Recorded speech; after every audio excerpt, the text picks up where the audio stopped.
Jo zyrtarisht, unë një kohë gjatë e kam drejtu partinë, po kjo s'bështë e publike, për shkak të shëndetit, gjendjes shëndetësore të Gjokaj.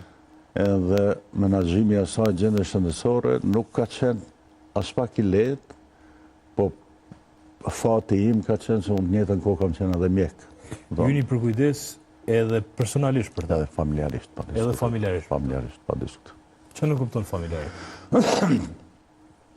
Gjithë shka, ku rinë, ku flenë, ku hanë, qëfar të lashe ka, qëka i duhet. Pra dhe në fund tjetës i një morë me ta? Po, sigurisht. Edhe në fund tjetës unë jam njeriu që i fundit e kam komuniku. Si e kujton këto? Ranë është e shumë. Ranë? Është shumë. Relativisht ka qenë i ri? I ri kur ka... Po, edhe relativisht i ri edhe nuk e pritë që se në ka pas një sulm, ka pas Zot Gjaferi anaurizm. Anaurizm është bombe tempume që e kena trunë. Dhe ka qenë një ditë e nëzehtë shumë dhe bërë që Fajk Ramet Post, Fajk Mustafa, mu paraqit ishin shok ngushtë. Ka qenë burqë, 78, të dy bashkë. Tha, armi unë se në gjej kërkuna se hapë telefonin asë... Të shë pa mundur. Dhe thiri unë se mu ma hapë telefonin. S'ma hapi telefonin, ishë mbroni.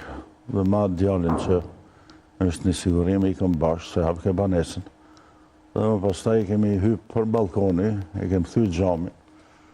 Dhe unë e kam taku në minutat e para të sulmit. E ka qenë i vetëm aty? Po, dëshira e ti ishte, jo që do në të ashtu. I keni thyë gjamin për me hypë? Për me hypë mrenda. Dhe ma nuk kishte dhe mënyrat qitarisht e komunikime dhe pas të vjetë mjekësia, thirët mjeku është të mëra. Pa ishte gjallë ende? Po, sigurisht, a i ka jetu mas sulmit edhe ma dhe ditë është. Po ishte e pa shpresë situata, e pa shpresë. Ishte një gjakderdhje e madhe në trunë, pa shpresë. Një humbje e madhe, sigurisht edhe për mu, po edhe për njerëzit atje.